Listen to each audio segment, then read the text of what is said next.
warahmatullahi wabarakatuh. Selamat pagi anak bapak kelas 2, baik 2A, 2B, 2C maupun 2D. Bapak harap anak-anak bapak berada dalam keadaan sehat walafiat hendaknya. Baik, metode kita selanjutnya melanjutkan materi dari video pertama yang disampaikan oleh Ibu Yasni, keuntungan perilaku jujur. Dan KD terakhirnya penerapan atau aplikasi jujur dalam kehidupan sehari-hari.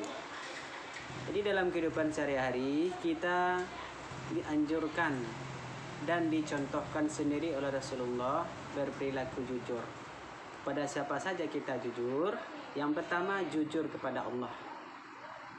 Kita selaku hamba Allah tentunya mesti memiliki sifat jujur, seperti tidak meninggalkan sholat wajib. Sholat merupakan perintah dari Allah kepada kita umat Islam. Sholat merupakan tiang dari agama. Jadi pembeda kita dengan orang yang tidak Islam adalah sholat. Kalau dia tidak sholat berarti dipertanyakan agama pada dirinya. Yang kedua, beribadah hanya untuk mengharapkan ridha Allah. Jadi kita harus jujur, ibadah kita kepada Allah. Ibadah kita harus karena Allah. Karena yang akan menilai ibadah tersebut adalah Allah. Karena Allah yang menilai, tentunya amal ibadah yang kita kerjakan harus berdasarkan mengharapkan balasan hanya dari Allah. Kalau kita tidak mengharapkan balasan dari Allah, tentu Allah tidak akan membalas perbuatan yang kita kerjakan. Kemudian yang ketiga, beribadah dengan ikhlas atau tidak pamer, tidak mengharapkan balasan selain dari Allah. Kalau kita beribadah selain dari Allah, Allah tidak akan membalas. Kita tunggu balasan dari orang tersebut. Karena Allah itu sifatnya pencemburu, apalagi dibandingkan dengan makhluk. Allah tidak suka. Yang kedua, jujur kepada diri sendiri.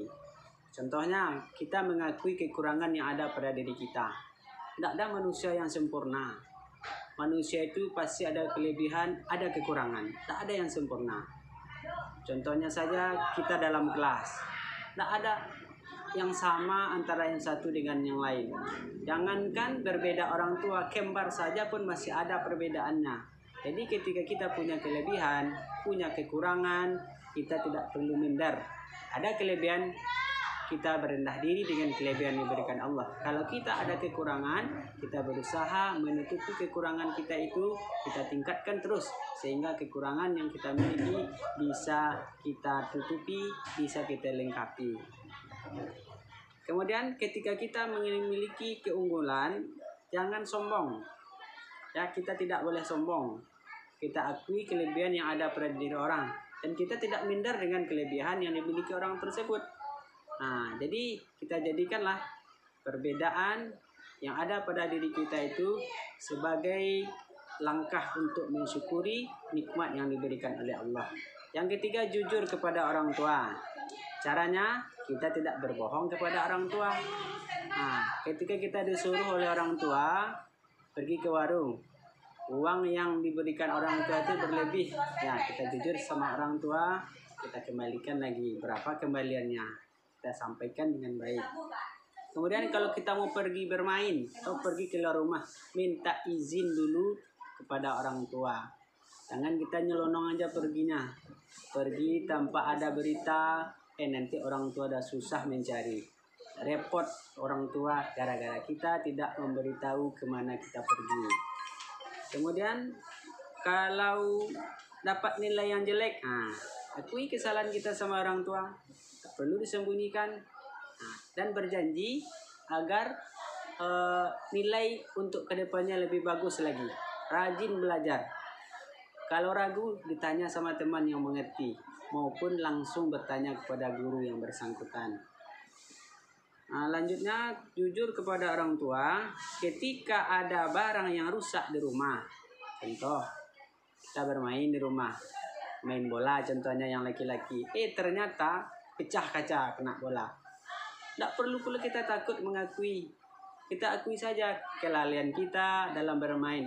Pecah kaca atau pas bunga. Akui kesalahan yang kita lakukan.